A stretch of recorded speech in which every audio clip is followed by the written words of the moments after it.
nta muntu n'umwe wagukundira Imana, ni wowe wikundira Imana. Twaraye turebye amasomo muri Bibiliya rero, isomo ridasanzwe ry'ikintu kidasanzwe cyabaye kuri Aburahamu, cyamubereye umunsi udasanzwe. Uwo munsi habaye iki? Umunsi wa Aburahamu udasanzwe habaye iki? Umunsi umugore we yabyaye, se ni umunsi umugore we, ni umunsi yaryamanye n'umukozi wo mu rugo. Umunsi udasanzwe kuri Aburahamu ni uwuhe? Ni umunsi yaherewe izina. Umunsi udasanzwe kuri Aburahamu ni uwuhe munsi? Yego,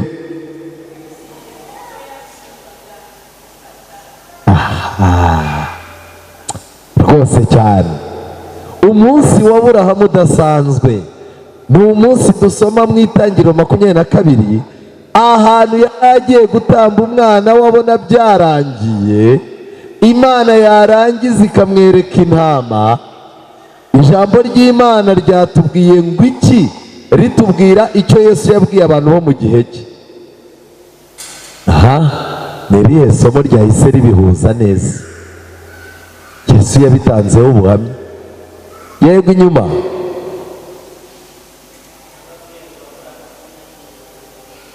ngo iki?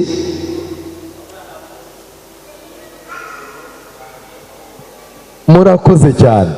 Yesu muri Yohana 8 mirongo ingahera, umurongo mirongo ingahe?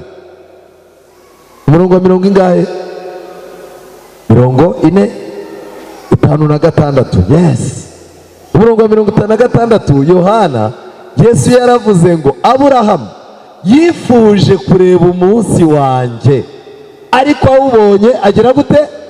Aranezerwa. Icyamunejeje ni iki? Nuko Aburahamu yasoje avuga ko ibintu bibereye kuri uwo musozi ntabwo byari ibintu bireba Aburahamu gusa, ahubwo ni n'ibintu bifite ipica y'iby'Imana izagira gute? Izakora. Imana ibaho umugisha.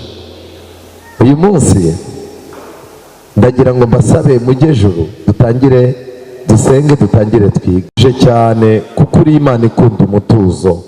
Nyamara muri twebwe turi abanyabyaha, ndetse n'ibiri muri twe biba bitwirukansa, ariko uri Imana ihindura umutima ikawukomeza. Abantu bakozeho ikiganza cyawe ngo babashe gukira nk'uko ubishaka. Ngwino ubakore ku matwi babashe kumva ijambo ryawe nk'uko ubishaka. Ngwino ukore ku minwa yabo kugira ngo babashe kwatura amena y'imbaraga zawe, ndetse n'ibyo ukora n'ibyo ugiye gukora. Ngwino kandi ujye mu mitima yacu, utuye kugira ngo uyu munsi utubere umunsi udasanzwe. Tubisabye mu izina rya Yesu, amen.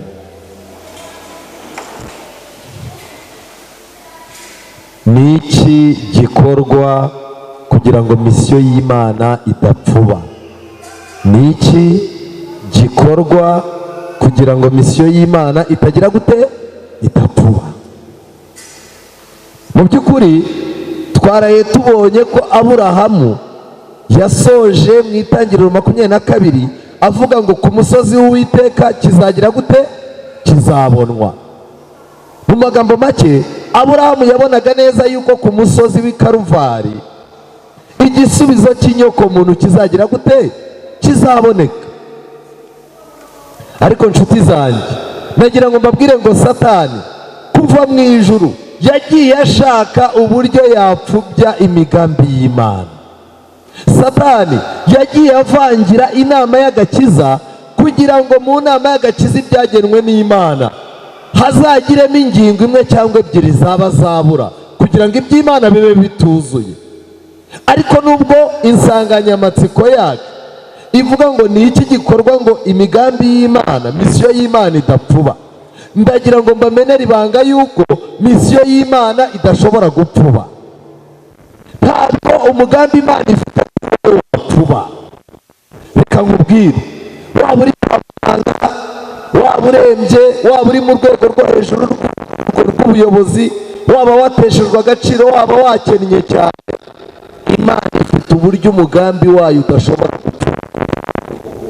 Yobu amaze kubyitegereza, muri Yobu 42:2, Yobu yaranditse ubwe aravuga ngo, Yobu yaravuze ngo nzi yuko ushobora byose kandi nta kibasha imigambi yawe yose.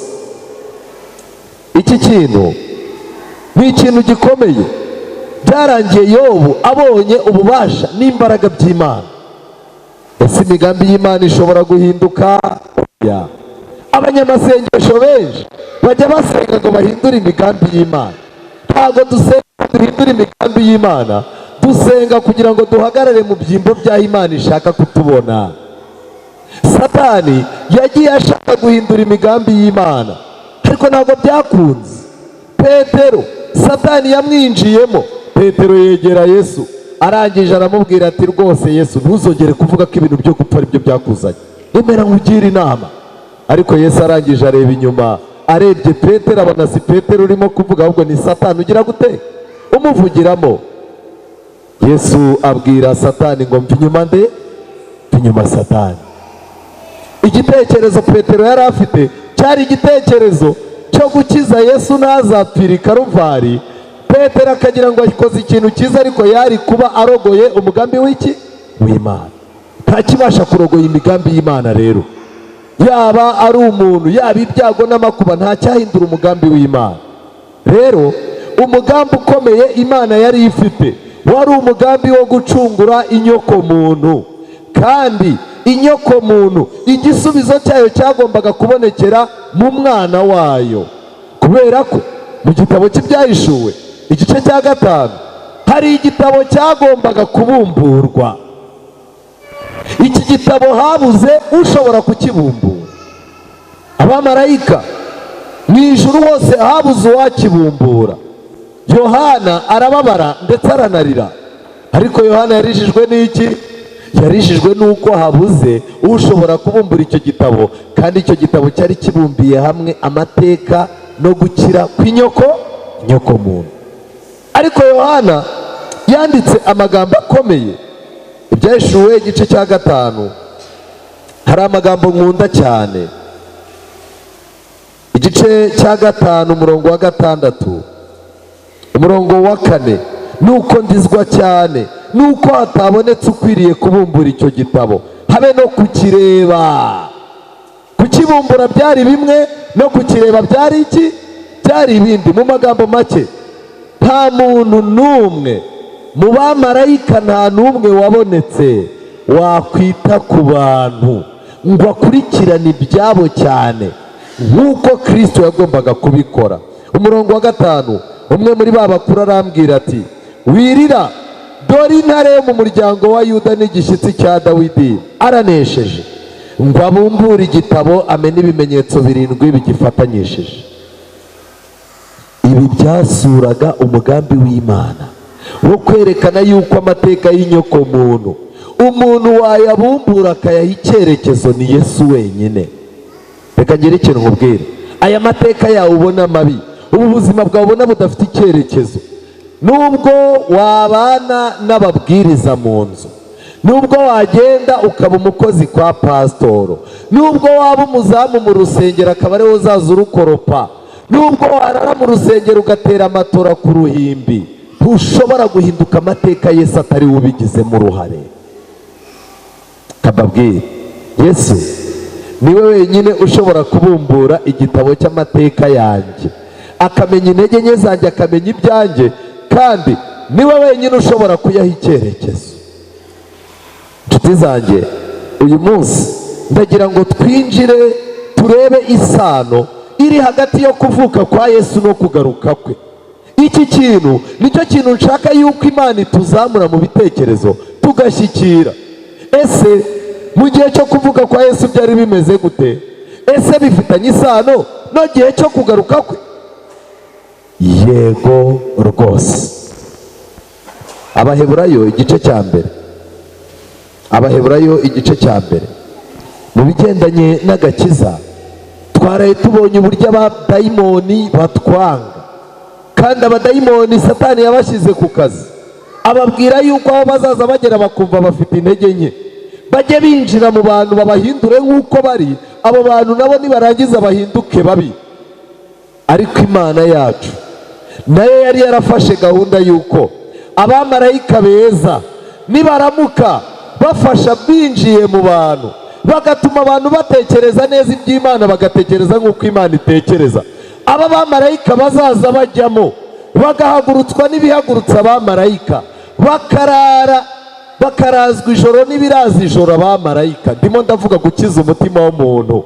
Abo bantu nabo batwaye ubutumwa nk'ubwo abamarayika batwaye, bemerera imigambi y'Imana igasorezwa muri bo nk'uko abamarayika bemeye yuko Imana ibatuma ku bantu. Abo bantu ibyanditswe byera nabyo bibita bande? Bamarayika. Nuko mbona marayika wundi aguruka aringanije iki? Ijuru, afite ubutumwa bwiza bw'iteka byose. Ubu butumwa bw'abamarayika batatu turimo kuvuga ntabwo buzabwirizwa na marayika ngo ajye ahagarara ku kirere. Ubu butumwa buzabwirizwa n'abantu Imana yafashe ibashyiramo ibintu bibabaje abamarayika beza uyu munsi. None nagira ngo nkubaze, niba abamarayika b'Imana umuntu binjiyemo bamukoresha ibimeze nk'iby'Imana ibakoresha, abadayimoni nabo umuntu binjiyemo bakamuhindura nk'uko batekereza, icyo nshaka kukubaza ni iki ngiki: wowe uramutse wemerewe kuba umumarayika, mu magambo make wemerewe kuba intumwa, watanga iki? Uzatanga icyo uwo ukurimo imbere arimo gukora. Abaheburayo 1:14, mbese abamarayika bose si imyuka iyikorera itumwa gukora umurimo wo gufasha abazaragwa iki? Agakiza. Misiyo yose y'Imana yo gukiza umuntu, Imana ntishobora kugira ikintu ikora. Icya mbere, agakiza ni Yesu, ariko abashinzwe gutunganya, gushyira ku murongo, gufasha abazaragwa agakiza, abo ni abaki? Ni abamarayika. Mbere gato yuko Yesu avuka, Imana nta wundi muntu yari kohereza. Muri Bibiliya zanyu hagati ya Maraki na Matayo harimo urupapuro rurimo ubusa. Imana yamaze imyaka myinshi itavuga. Guturuka kuri Maraki, Imana yafunze igitabo cya Maraki neza, yerekana uzabanziriza Yesu ari we Yohana, mu buryo buvuga ngo dore ndenda kohereza inde? Umugaragu wanjye. Turebe Maraki, isomo risoza igitabo cya Maraki 23 igice cya 3. Maraki: dore nzaboherereza umuhanuzi Eliya umunsi w'Uwiteka ukomeye kandi uteye ubwoba utaragera. Uwo niwe uzasanganya imitima y'abana n'iyabase, kugira ngo ntazaza kurimbuza isi umuvumo. Mu magambo make, uyu murongo wa 23 abantu bafite Bibiliya zanyu mu witegereze neza. Yesu yabivuzeho. Yesu yabivuzeho nimureba neza muri Matayo 11 umurongo wa 14. Yesu yarabivuze aravuga ati, rero Eliya wavugwaga hariya nimutekereze ko ari undi, ni Yohana nde? Umubatiza. Mu magambo make, Imana guturuka kuri Maraki, nta wundi muhanuzi wongeye kuvugwa n'Imana. Undi wongeye ninde? Ni Yohana Umubatiza. Hagati ya Yohana Umubatiza na Maraki nta wundi muhanuzi urimo. Kubw'ibyo rero Imana yagombaga gukoresha misiyo yayo abamarayika. Ariko ikintu gitangaje, mutekereza ko muri Bibiliya nyinshi hagati ya Maraki na Yohana Umubatiza hatari abandi bantu bavuzwe? Nimusoma neza muzasanga mu myaka irenga 400 Imana nta muhanuzi ifite irimo kuvugisha. Abantu bagomba gucungana na Yohana Umubatiza igihe azazira. Hajemo abamakabe hazamo bande. Abo bantu bahanuraga iby'intambara z'umubiri zidafitanye isano n'intambara z'iby'umwuka, kuko Imana yari yaracecetse. Rero abantu bashatse gukomeza kuvuga ko Imana yavuze kandi yari yaracecetse. Bakagira ikintu mbabwira, uzitondere ahantu Imana yavuze, ntuzaceceke. Ariko uzitondere no gushaka kuvuga ku kintu Imana yagize gute? Yacecetseho. Ibyo tuzabyiga. Abamarayika b'Imana rero, mbere yuko Yesu avuka, abamarayika b'Imana bari bafite misiyo. Muraza kuza kureba icyigisho cya 4 mu gitabo cyitwa Uwifuzwa ibihe byose.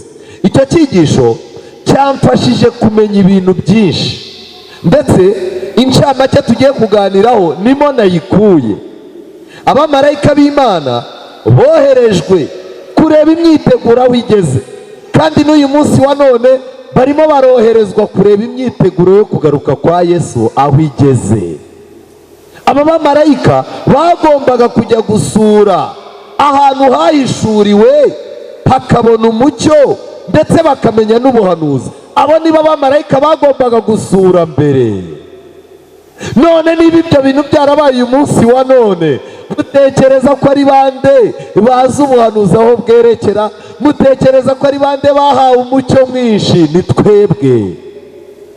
Abamarayika barimo baradusura ngo barebe ko ibintu dufite tubiha agaciro. Aba bamarayika b'Imana kandi baragiye bajya gusura urugendo shuri. Baravuga bati mbere yuko umwami wacu avuka, reka tubanze dukore study. Baragiye barabanza basura abashinzwe gusobanura inyandiko. Bageze ku bashinzwe gusobanura inyandiko, muzasoma neza ko muri icyo gihe abantu bari bararetse iki byanditswe byera bivuga, abantu batangira kwihimbira ubusobanuro bunyuranye n'icyo Imana ishaka. Reka twongere turebe uyu munsi wa none abamarayika b'Imana barimo baradusura.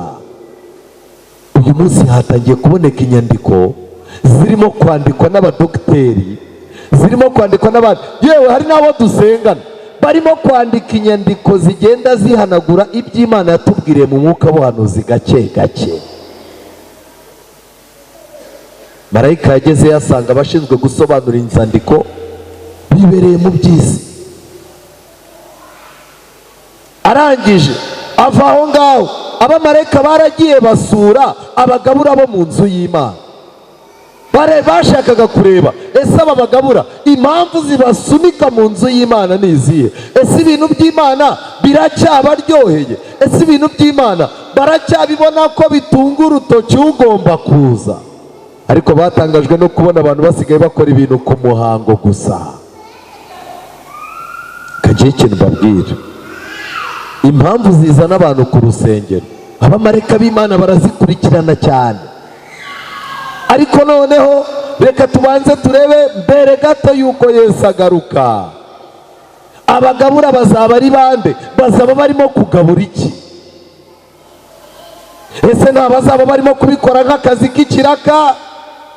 Ariko Bibiliya iravuga ngo umugaragu mwiza shebuja naza agasanga akibikora, akigaburira abana ba nyir'urugo igaburiro ku gihe cyaryo, uwo mugaragu azahembwa. Bongeye kwirirwa, nimumfashe muri uyu mugoroba musabe Imana iduha imbaraga zo kuzaza dukora ibintu byayo atari ubucanshuro. Ayo magambo mbabwiye yabaga y'umugaragu mwiza ari muri Matayo 25. Umugaragu mwiza, mu gihe umugaragu mubi azabona shebuja atinze, umugaragu mwiza akomeza kugaburira abana ba nyir'urugo igaburo ku gihe cyaryo. Bisobanuye iki? Mu gihe cyo kuvuka kwa Yesu abagabura bagombaga kuba barimo kugaburira abantu inyigisho zikurura amatsiko ndetse n'ubumenyi bwabo kugira ngo babitsindagire ku kuvuka kwa Yesu. Ariko nyamara abantu bagaburiwe ibindi bidafitanye isano n'ibyo. Uyu munsi wa none ndabinginze abaririmba, nimuririmbe mwitunga urutoki kugaruka kwa Yesu.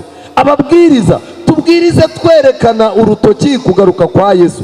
Abayobora muyobora abantu, yewe n'abanyantege nkeya, intege nke zawe ntizikakubuze kureba iburasirazuba aho Yesu azaturuka. Ariko marayika yasanze nta cyerekezo, yaragiye ajya gusura umutambyi wari uri ku kazi uwo munsi. Uyu mutambyi wari uri ku kazi ni papa w'uwaje kwitwa Yohana Umubatiza ari we Zekariya. Marayika yaraje ahagarara iburyo bw'igicaniro kugira ngo arebe uwo mugabo ibintu arimo gukora, ese ko ari ku gicaniro cy'imibavu umutimanama we urimo urahuza n'ubusobanuro bw'igicaniro. Marayika yarahagaze, Zekariya aramureba. Bishoboka yuko kugaruka kwa Yesu abatambyi benshi bazaba barabaye impumyi. kugera ubwo abamarayika b'Imana bazaza baba bahagaze iruhande rwabo ntibabimenye. Reka mbere ku mutambyi w'urugo witwa umugabo. Ibyanditswe byera bitubwira ko umugabo ari umutambyi w'urugo rwe. Abamarayika b'Imana baza kudusura, bahagera bagasanga abana twabahaye telekomande barimo barirebera ibifilime bisobanuye. Umugabo ari muri telefone yirebera gurupe y'abo bakorana, umugore nawe yibereye kuri telefone areba abantu biganye, abana bibereye mu bitente. Marayika yahagera akibaza ngo uru rugo rutegereje kugaruka kwa Yesu. Abamarayika b'Imana baba baje gusura igicaniro kandi iyo basuye igicaniro ngo bagihagarara iburyo. Mbega uburyo turi indangare zidategereje. Irinde ikintu cyatuma imigambi y'Imana ipfuba kuri wowe. Bitewe n'uko Zekariya yari afite izindi ndangagaciro eshatu, ntabwo yazaga ku gicaniro gusa, yari afite ibindi bintu bitatu bimutandukanye n'abatambyi bari bariho muri icyo gihe. Nimureba muri Bibiliya zanyu, Luka igice cya mbere umurongo wa 6. Luka igice cya mbere umurongo wa 6. Bibiliya ivuga ngo iki? Bavuga ibya Zekariya n'umugore we.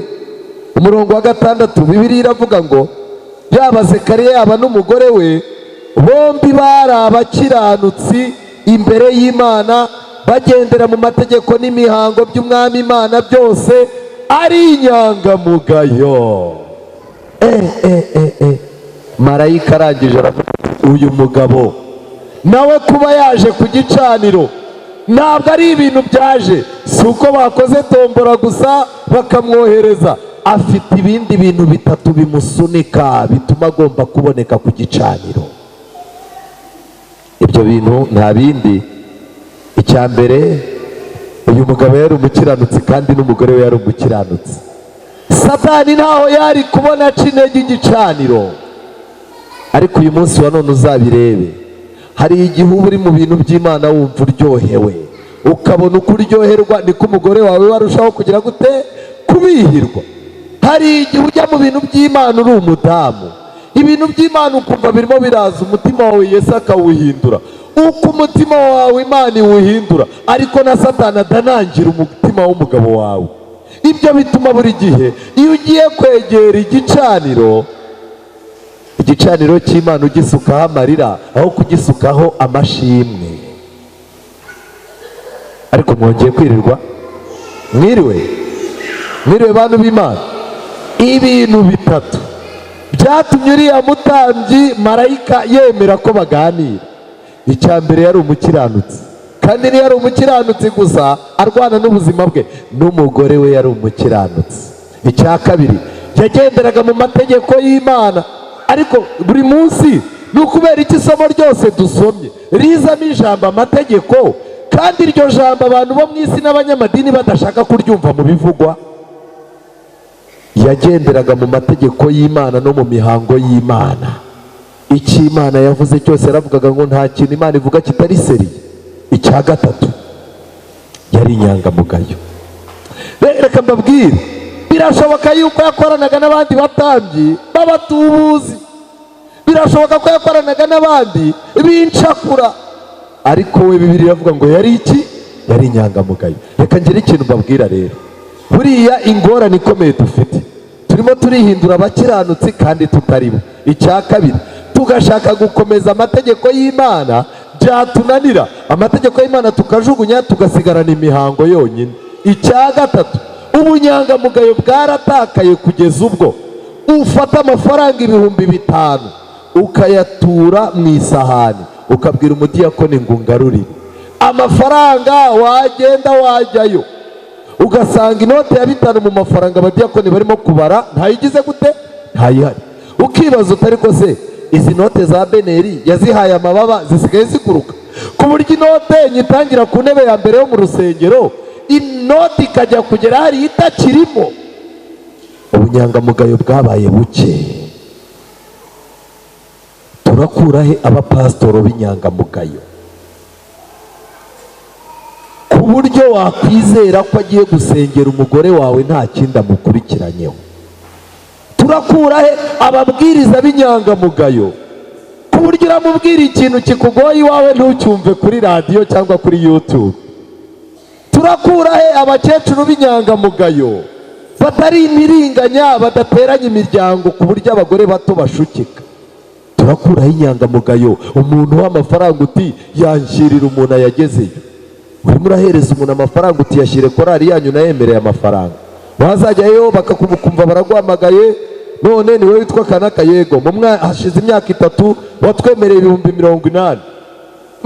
None se ntayo mwabonye? Ntayo twabonye. Amafaranga umunsi nyatanga bukeye nahise nyayoherereza perezida wa korari yanyu, bagahita basanga yarivumbuye. Yabonye amafaranga amaze kuba menshi arivumbura kugira ngo atazakurikirana. Inyangamugayo turazikura he? Abantu barimo barajya gukora ubukwe, umuntu bamubwira bati rero wipimishe utwereke yuko uri umukobwa muzima rwose, utarimo kwihutisha ubukwe kubera inda. Umukobwa yarangiza akabona ibintu biranze, naho we n'umugabo we bararyamanye, bamaze kuryamana ariko barashaka iminyenga yo mu rusengero ngo bazabafotore babakimbagirire. Pasiteri nawe akicara agakanira ati ninabona icyangombwa ko mupimye nta kintu tuzakorana. Akagenda akagerageza, pasitoro wanyizeye ubu koko umwana wo ku mudiyakoni mukuru ubona ayo mahano ntayakora ko pasita ntukanyaturireho ibintu bibi. Pasitoro ati hoya ntago nyoborwa n'amarangamutima, igipapuro nikitaza nta kintu nzagukorera. Yarangiza akabona biranze, umusore icyuya kikaza, bakabanza bakazana mu bene wabo b'abasirikare bagatangira gukanga pasiteri, ubukwe nibupfa tuzabugushyira ku mutwe. Pasiteri ati nimushake muzakora icyo mushaka. Barangiza bagatangira gufata umudiyakonikazi mukuru, ubu bukwe nibupfa ni wowe urimo kubuzanamo amatiku. Umudiyakonikazi mukuru ati Imana yo mu ijuru izandengera. Abakire bakajyamo, abanyamafaranga bakajyamo, ubukwe bwacu ko mwaburwanyije cyane, induru zikavuga. Umukobwa akabona biranze, akagenda akajya muri tuwarete. Yarangiza yagerayo akabona ibintu birakomeye, agahita afata inkari ze, yarangiza akazihindura, agahita adahiza asanze aho ngaho, kubita mu gacupa. Yarangiza akaza ati nimupima, ati rega abantu b'Imana ariko mwagiye mwizera umuntu, murabona ngewe koko ntago nabikora rwose, Imana ifite icyo yakoze muri njye. Hari igihe rero izayo ye nazo ziba ari iz'umuntu nawe waje nk'uko yagize gute nk'uko yaje. None se mutekereza ko ubundi byakagombye kubaho ku itorero rijya gupima abana amada? Reka da, ni ikibazo cy'ubunyangamugayo. Uko kuvuka kwa Yesu kwagendaga kwegereza, ubunyangamugayo bwashize mu bantu, no kugaruka kwe niko bizamera. Nta muntu uzaza yizera undi. Bibiliya iravuga ngo wizera umwana w'umuntu agira gute?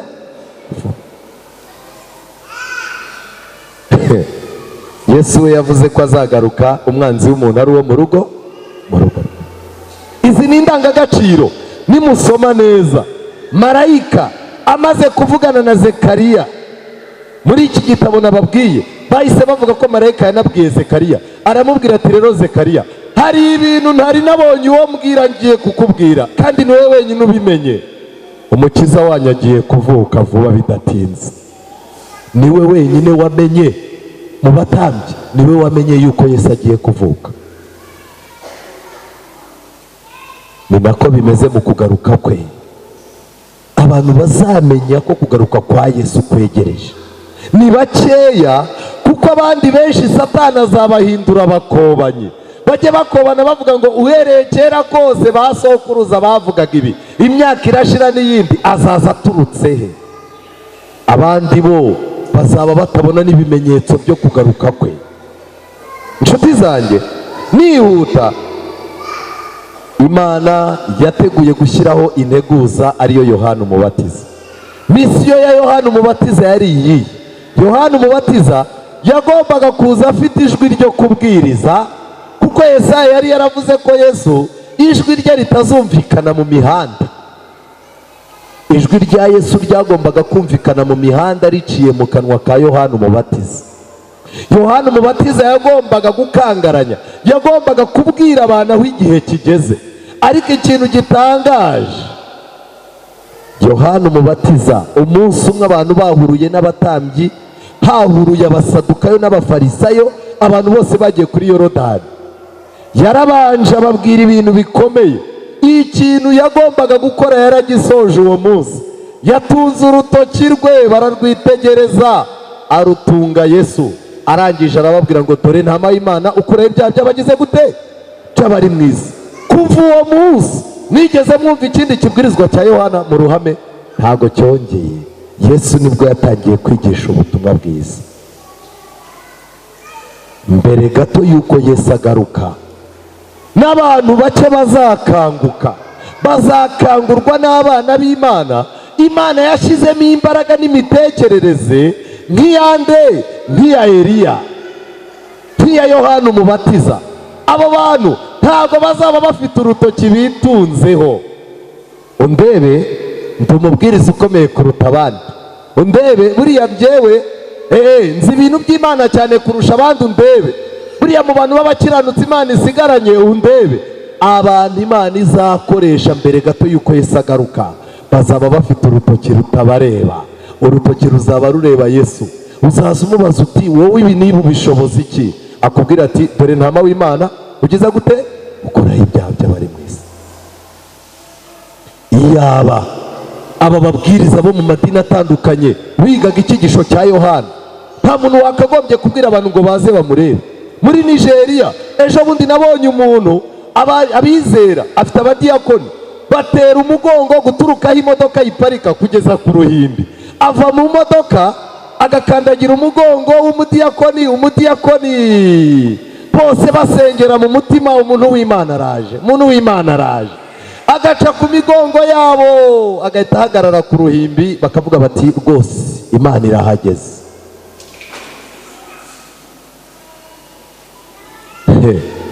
Yohana yaciye umugani, arangije ni Yesu wabivuze. Yavuze amagambo akomeye ku byerekeranye n'umuranga. Hanyuma aravuga ati rero iyo umukwe yicaranye n'umugeni, umuranga nta kindi kintu aba asigaje gukora uretse kunezezwa no kubona yuko kunezeza abaririmbyi n'ababwiriza n'abapasitori. Mu gihe cyose Imana yagukoresheje imbaraga ukaganiriza umuntu yarangiza akaza mu bintu by'agakiza, ukabona umuntu arashaka Imana, jya unezezwa nuko umukwe yahuye n'iki, n'umugeni. Ibyo birahagije kutaruhiye iki, ubusa. Ariko kuva na kera hajyaga habaho abaranga b'abesikoro. Ukabwira umuntu uti rero iriya nkumi ndayishaka, uzamumbwire ko mukunda kandi ko twabana. Wa muntu agahita agenda akavuga ati uriya muntu yavuze ko ufunze mu mutwe kwanga, ariko njye narakwikundiye. Warangiza uti rero iyi baruwa ntabwo nzi kwandika, nyandikira ibaruwa umumbwirire ngo iyo murebye ndaranasinziriye numva mukunze. Agahita yandika ati njye iyo nkurebye untera umwaka guturuka mu gitondo mpaka nimugoroba. Noneho ba bantu bazajya guhura, umugabo akaba arishimye cyane avuga ati nubwa mbere ngiye guhura n'umuntu narambagizaga. Naho umukobwa we yafunze isura. Umusore agatangira ati se byakugezeho? Undi nawe yarangiza ati byangezeho, ariko buri uba muzima mu mutwe cyangwa upfuye mu mutwe? Nyuma y'amezi wajya kumva wa muntu wari umuranga wawe yakuriye iki? Yakuriye umugore. Reka mbabwire, uyu munsi wa none abaranga bariho ni abesikoro. Umuntu arakubwira ati ngwino usanga Imana, nyamara mu by'ukuri ukazasanga nyuma y'imyaka 2 niwe wasanze, ntabwo wigeze usanga Yesu. Integuza zifite akazi gakomeye. Byarakomeje, hari ibimenyetso byeretse abamarayika y'uko Yerusalemu nta myiteguro ishyitsi ihari. Icya mbere, abamarayika bagerageje gusura Yerusalemu, barahazenguruka. Ntabwo bajyaga bajya mu nsengero gusa, bagendaga n'aho abantu bakorera bakareba n'aho abantu batuye. Bahasanze ikibazo gikomeye cyitwa kudaha agaciro no kwirengagiza. Iki cyari ikintu abantu bahuriyeho bose, kudaha agaciro iby'Imana no kubyirengagiza. Reka ngere ikintu mbabwire, muzi yuko ubu ngubu aho ibintu bigeze n'umwanya wo gusenga abantu bawubuze, ahubwo barimo gutanga amafaranga ngo basengeshe. hano i Gikondo hashize imyaka nk'irindwi umuntu yambwiye idini rihari, iyo wabaga ngo ufite ikibazo wenda ntiwumvikana n'umugabo cyangwa se n'ubyara cyangwa ugize gute, iryo dini ngo waragendaga ukandika icyifuzo cyawe ku rupapuro, warangiza ukababwira igihe ushaka ko wazasubirizwa, wamara gutanga igihe uzasubirizwa, barakubwiraga ngo rero hari abantu b'Imana bagiye gusigara barwana n'iki kibazo cyakunaniye, uko biri kose wowe uzaza ujya mu kazi bo birirwe bagusengera, uragira ikintu usiga. Icyo umutima rero wakubwiraga mbere nicyo wagiraga gute, wasigaga. Hari igihe umutima wakubwiraga kuzana amakositimu, warayazanaga. None se abakozi b'Imana bambara ubusa bazaza bahora bansengera? Ariko ikintu gisekeje, hari abantu bajyaga bajya ku rusengero bagasanga rurafunze nta n'umuntu uri murimo gusenga, ubundi ubwo abo bantu basengerwaga agasanga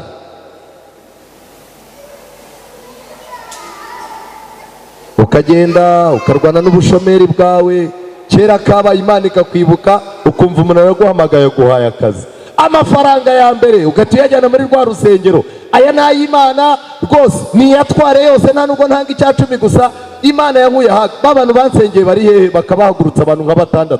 Ariko reka nkubaze, umuntu usenga ari uko abonye ibiryo kuko kurya bigoye i Kigali, yakwibuka kugusengera ko ufitanye ikibazo n'umugabo? Indwara yari iriho yari indwara yo kudaha agaciro no kwirengagiza.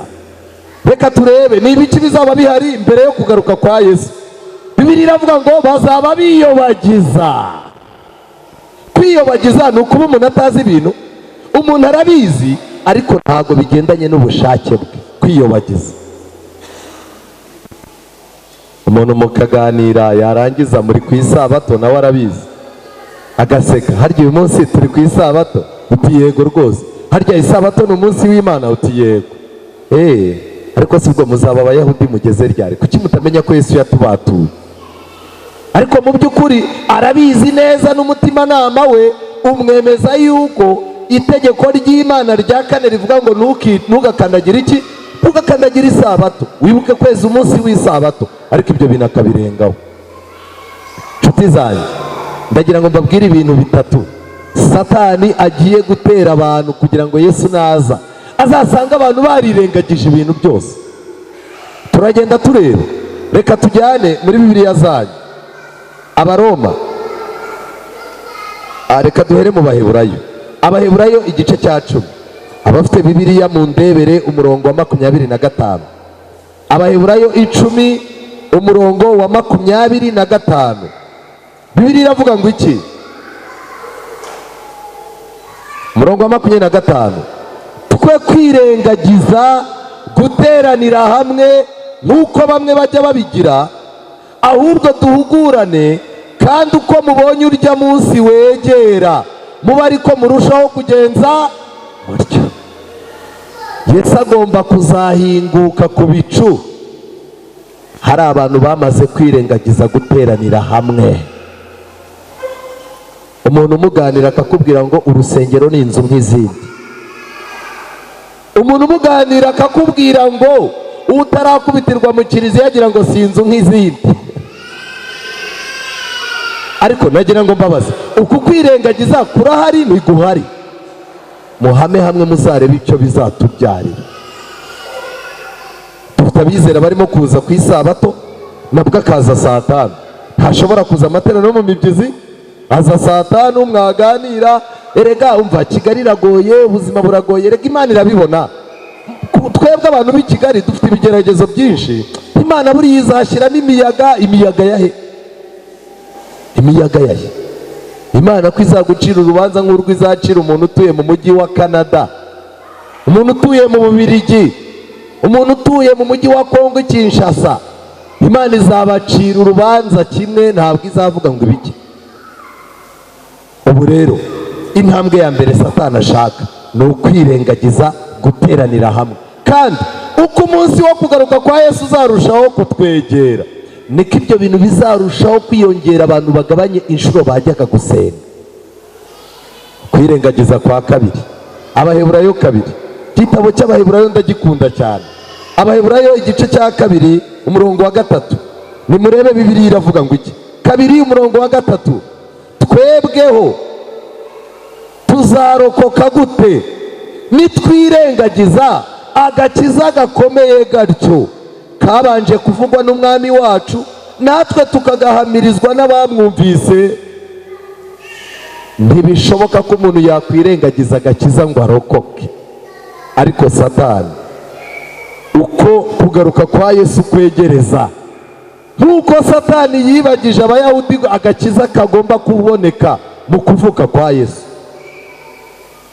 kugeza igihe bamujyanye i Karuvari bakamubamba batazi uwo ari we, bakirengagiza ako gakiza. Abantu Yesu azagaruka barwaye indwara yitwa kwirengagiza agakiza. Ubwira umuntu ibintu by'agakiza akakubwira ngo igifu kirabisya, byinjiza iki?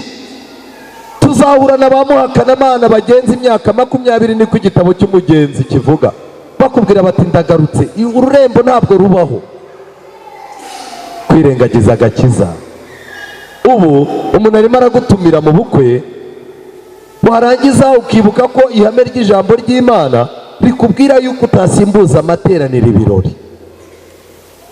Umuntu yarangiza agahita avuga ati rero Imana nayo irabibona nta kundi. Umuntu akirengagiza ibyo, umuntu akicara akabona icyaha runaka ari bukore agahita atera imbere, umutima namukamwibutsa yuko yakiriye agakiza. Ariko yarangiza akavuga ati nibyo koko narakakiriye, ariko ndacyakodesha imyaka 20, urukweto rwarahengamye, agakiza kamaze iki? Abantu bagiye gukora icyaha cya Esawu, bagurane igaburo ry'umunsi umwe, iki? Kuba umwana w'imfura. Ibyo ni ibintu bigiye kuba. Kwirengagiza agakiza rero bizabaho. Kayini yirengagije, Esawu yirengagije iby'agakiza. Ukundi kwirengagiza gukomeye ni ukwirengagiza Pawulo yavuze mu rwandiko rwa 2 rwa Petero. Urwandiko rwa 2 rwa Petero, igice cya mbere umurongo wa 12. Igice cya mbere umurongo wa 12, Petero duturuke ku murongo wa 10. Nicyo gituma bene data mukwiriye kurushaho kugira umwete wo gukomeza guhamagarwa no gutoranywa kwanyu, kuko nimukora ibyo ntabwo muzasitara na hato, ahubwo bizabaha rwose kwinjira mu bwami butazahanguka bwa Yesu Kristo, ari we mwami n'umucunguzi wacu. Nicyo gituma nanjye iminsi yose ntazagira ubwo nirengagiza kubibutsa ibyo, nubwo musanzwe mubizi, mugakomera mu kuri kuri muri mwe ubu ngubu. Abantu bazageraho birengagiza kubwira abantu ibintu ngo barabyumvise. Ubu abantu basigaye bajya kubwiriza abantu, umuntu agahagara imbere y'abantu ngo erega ngo nta kintu gishyashya ngo kiriho, ngo ibi bintu ngo ni ibintu ngo mwumvise kera. Umuntu yarangiza akaza, yaba agiye kubwiriza ikibwirizwa yabonamo abantu nka 2 baziranye, agatavuga tuba iki ngiki barakizi, reka ngihindure. Ubu hari abantu batagitinyuka kubwira abantu iby'imyambarire mu rusengero uko bagomba kwambara. Hari abantu, hari amatorero amwe namwe abantu batinya kwigishaho temperance. Reka da kuzana ikibwirizwa kivuga ku nyama, hari abantu bahita bagutegera ishoye. Kandi nagira ngo mbabwire, uwagutegera ishoye ushaka kuvuga ko ni umudiyakoni, ni umukuru w'itorero, ni umupastor, ni umubwiriza, ninde muri abo bantu wagucanaho umurimo? Icyo nashaka kubabwira ngiki, dufite abantu bacecetse, ariko Imana ikeneye abantu bavuga ntibatuze. Ingingo nyinshi abantu mwibwira ko bazi, Satani yazibahanaguyemo. Pawulo yandikiye abantu, Petero yarabandikira arababwira tumva rero ndacyarimo kubibutsa uburyo mwahamagawe, ndacyarimo kubibutsa ibi, ndabizi neza koko muhagaze mu kuri, ariko sinzahwema kubibutsa. Abamarayika b'Imana buri munsi bajyaga baza kwigisha Adamu na Eva, bakamwigisha ko Satani yagize gute, yaguye. None si yo babivuga umunsi umwe ntibyari bihagije? Ariko reka ngire ikintu mbabwira, mwirinde ibintu byo guhararukwa. Nuramuka wumvise umubwiriza atanze umutwe w'icyigisho, akakubwira igitabo mwiza, ubu dufite abantu turimo kujya kwiga intambara ikomeye. Papa ngo kiriya gitabo se buriya ngo sinakize. Yaje ku rusengero mu materaniro mu gitondo bakiga gatatu ubundi akigishwa n'abaka barimo kugicurikacurika. None yibwiye yuko yasoje. Reka ngire ikintu mbabwira. Pawulo yageze ubwo avuga ngo abantu bameze nk'abagomba kuramishwa amata, kandi bari bageze aho gutapfuna umutsima. Reka mbabwire bakuru b'itorero, nimwongere mubwire abantu iby'ishingiro ry'ibanze. Pastor, nimwongere mwigisha abantu ko umuntu aba umwizera. Mubwire abantu amahame y'ibigendanye n'ubuzima. Mubwire abantu uburyo umwizera abana, aba umuturage mwiza mu gihugu, n'uburyo yitwara imbere ya politiki. Nimwongere mwibutsa abantu akamaro ko kuza mu materaniro. Musubire kuri bya byigisho bibanza, ntimuzahweme. Kwirengagiza kuvuga ni akaga, kwibwira ko abantu bazi ibintu. Ariko inshuti yanjye, abamarayika basuye Yerusalemu mu gitabo cy'ibifuzwe byose, nabonye baragaragaje neza ko abantu ntibigeze bamenya igihe ko cyegereje cyane. Mu bitekerezo by'abantu bari bayoboye ishyanga rya Isiraheli, ngo babonaga hakiri imyaka myinshi. Ariko Imana yari yabwiye Yesaya ngo uhereye uyu munsi nta buhanuzi nzongera kuvuga ngo bugire gute butinde. Yesaya Imana itangira kumwereka Yesu uko azavuka, aho azavukira n'uko azaba ameze. Yesaya 9:5, dore umwami yagize gute, dore umwana yatuvukiye. Tujyane Yesaya igice cya 9. Aya magambo Yesaya yayatanze habura imyaka irenga 500. Ariko najya mbabwire ngo byarinze Yesu avuka batamuzi. Nuko umwana yatuvukiye, duha umwana w'umuhungu. Yesaya yari ari mwiyerekwa, arimo kureba umunsi wo kuvuka kwa Yesu. Yarawurebaga awubona uri hafi. Niki kiranga abantu b'Imana rero? Abantu b'Imana n'ibintu biri kure, mwuka w'Imana arabibegereza bakabibona bigize gute, biri hafi. Yesaya yarangije ati, duha umwana w'umuhungu, ubutware buzaba ku bitugu bye, azitwa igitangaza. Ntabwo abantu bagombaga kuza kuri Yesu baje gushaka ibitangaza, bagombaga kuza baje kumushaka, kuko umubonye nicyo gitangaza cya mbere. Azitwa igitangaza, umujyanama, Imana ikomeye, Data wa twese uhoraho, umwami w'iki, w'amahoro. Iri somo n'uyu munsi wa none riracyacanga abantu. Iyo ubwiye umuntu ngo Yesu ni Imana, arakubwira ati ariko ibyo bintu byo kuvangirwa. Ubu n'amadini ya kirokore yose basigaye batemera ko Yesu ari iki, ari Imana. Ariko Bibiliya ivuga ngo iki? Azitwa igitangaza, Imana ikomeye, Data wa ki, Data wa twese. Ndashaka kubabwira yuko mu Baroma 13:11 Pawulo yaravuze ngo dore agakiza kacu karatwegereye kuruta igihe cyose twagize gute, twizereye. Nyamara nyuma y'iminsi Pawulo yari arimo kugeza uyu munsi hahise imyaka myinshi. Bivuze ngo iki? Imana yegereza umuntu wayo ibyayo kugira ngo aramutse anapfuye aba ahagaze mu byimbo by'ibyiringiro, kugira ngo ku munsi w'umuzuko ubwo Kristo azaba arimo kuvuga ngo abanjye nimuze, wa muntu bya byiringiro yasinziranye bizamubashishe guhagarara adatsinzwe imbere ya Yesu agarutse. Inshuti zanjye, abamarayika basuye Yerusalemu basanga hari ikintu kibi cyane cyo kudahuza ikintu n'icyo gishushanya. Ibintu byagendaga bitakaza umwimerere. Bari barahaye ibitambo ngo bishushanye Yesu, bari basigaye babicegeta bakurikije isoko bari bafite mu gikari. Mu gikari hari isoko, iyo wazanaga intama uri umukire barayirebaga bakakubwira bati wowe rero nta n'impamvu zo kwirirwa uvunika, unagiye twabikomeza. Yarangiza akavuga ati icyo nagomba gukora nagikoze, barabisigaramo. Barangiza bagafata ya ntama bakayijyana hehe, bakajyana mu isoko ryabaga mu gikari cy'urusengero, barangiza bakazana ivunitse. Yesu arangije aza kubivumbura byigishaho, bararakaye. Kandi n'uyu munsi wa none niko bimeze. hafite ikibazo umuntu uzizera yuko ibibazo bye ubwo abishyikirije pasitori, ubwo abishyikirije padiri, ubwo abishyikirije umuvugabutumwa, ubwo abishyikirije apotre, ibintu biri bukomeze kwitwara nubwo yagenda, uwo nguwo arapfuye ntaraye. Kudahuza ibintu nicyo bishushanya. Abamarayika barabibonye, bibaza ukuntu umuntu abaga intama 10, 20, 30, akazibaga umunsi wa mbere agafata uwa kabiri, ntanamenye ko ayo maraso ashushanya amaraso y'umwana w'intama. N'ubu niko bimeze. Dufite abantu bibereye mu bintu by'Imana batazi icyo bishushanya.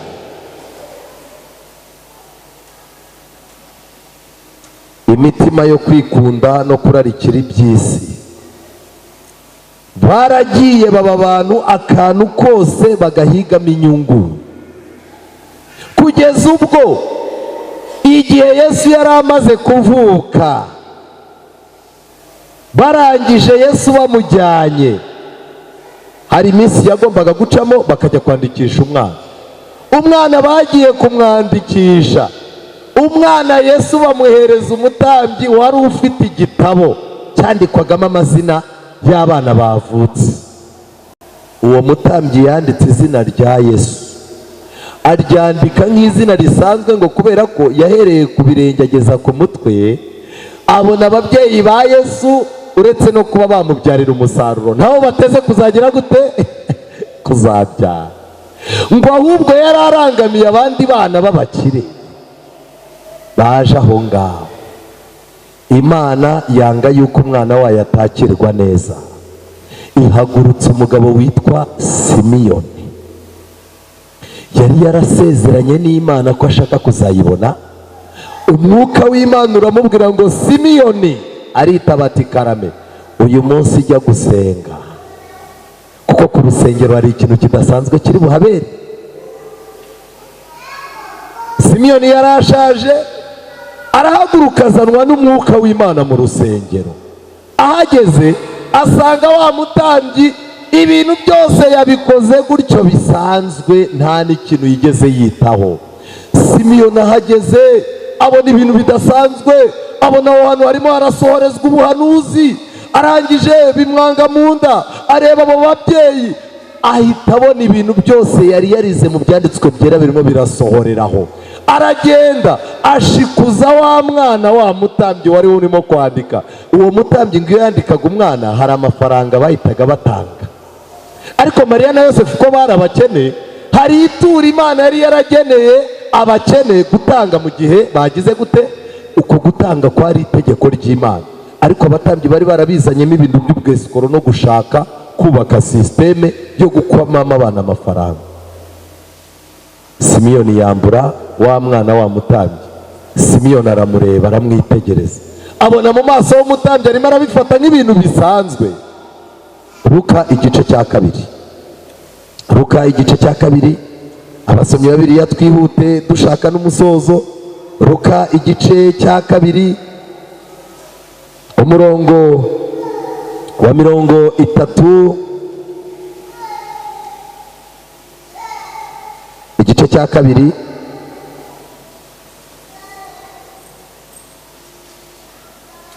turahera ku murongo wa 34. Igice cya kabiri, yego, umurongo wa 27. Murakoze cyane. Ajyanwa n'umwuka mu rusengero. Yari muntu ki? Murongo wa 25. I Yerusalemu hari umuntu witwaga Simiyoni. Uwo yari umukiranutsi ugira gute? Witonda, kuko hari abakiranutsi batitonda. Hari abantu bashyira ibikabyo mu bintu by'Imana. Yari umukiranutsi witonda. Ikindi kintu cyamurangaga ni iki? Yategerezanyaga ihumure. Amen. Simiyoni yari umudivanisiti. Kuba umudivanisiti ni iki? Ni ugutegereza kuboneka k'umwami Yesu. Kandi ngo ibi bintu yabitegerezanyaga ihumure, ntabwo yari ibintu byo guhubuka, byari ibintu bimurimo. uyu mugabo kandi umwuka wera yari ari hehe? Yari ari muri we. None reka ngire ikintu nkubwire, umuntu icya mbere ni umukiranutsi witonda, icya kabiri arategereje, icya gatatu afite mwuka wera. Ninde wababwiye ko umuntu yategereza adafite mwuka wera akabona Yesu? Ntibishoboka. Ibi bintu rero byatumye umwuka wera amujyana mu rusengero. Agezemo 27 ajyanwa n'umwuka mu rusengero, maze ababyeyi bajyanye umwana Yesu ngo bamugenze nk'uko umuhango w'amategeko wari uri. Simiyoni aramuterura ashima Imana ati, Mwami, noneho urasezerera umugaragu wawe amahoro nk'uko wabivuze, kuko amaso yanjye abonye agakiza kawe, ako witeguye mu maso y'abantu bose, kuba umucyo uvira amahanga no kuba ubwiza bw'ubwoko bwawe bw'Abisiraheli. Se na nyina batangazwa n'ayo n'ayo magambo. Yesu yagombaga kuvuka hari korari y'abantu 124 bagombaga kuririmba indirimbo zo kuvuza impundu ariko uwo munsi ntago bari bahari, kandi izo mpundu zagombaga kugendana no kuvuka k'umwami. Simiyoni yakoze iki? Umurongo wa 34, Simiyoni abaha impundu kandi ari umuki ari umuki. Simiyoni abaha impundu, abwira nyina Mariya ati, dore yashyiriweho kugira ngo abe benshi mu Bisirayeli bagwe, benshi babyuke, abe n'ikimenyetso kigirwa impaka. Simiyoni arangije akazi ke ahereza umwana mama we aragenda. Ayo magambo yakomezaga gukorogoshora ibitekerezo bya Mariya. Reka njye ikintu mbabwira, harimo isano ikomeye hagati yo kuvuka kwa Yesu no kugira gute?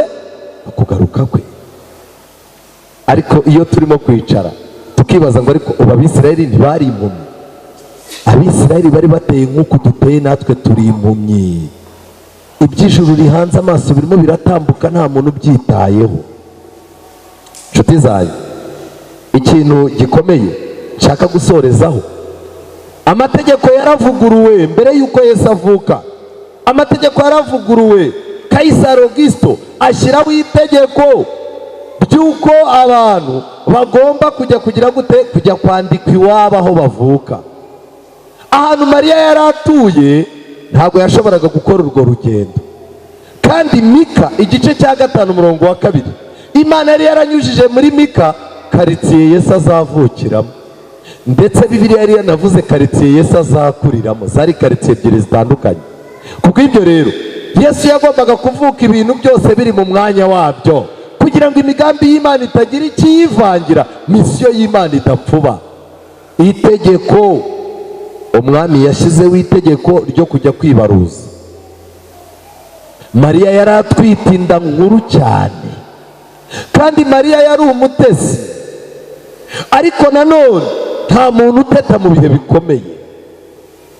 Ubuzima bari bafite bwari ibibazo, nta mafaranga bari bafite. Iyo marayika ajya kubwira Yosefu akamubwira ati, none mufate urugendo mujyi iwanyu abariho muzabyarira, Yosefu yari kubwira marayika ati, dore ubuzima bw'uyu mujyi buragoye, kubona amafaranga yo kurya biragoye, n'ubu no kugira ngo mbone ibyo umugore akeneye biragoye, none transport irava he?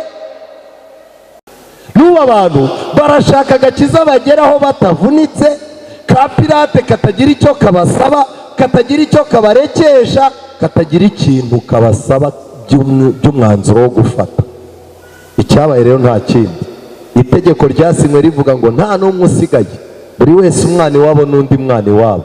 Iryo tegeko rero ngo abamarayika bari profitiyemo, bafata akazi, kuko abamarayika ntibari gukoresha urugendo Mariya mu bitekerezo atabishaka, oya, ahubwo babonye rya tegeko ritanzwe, abamarayika bagize umugisha wo guproteja Mariya n'umwana atwite, babajyana aho isezerano ry'Imana ryavugaga bagomba kuba bari. Reka twigarukire hano imbere yacu rero.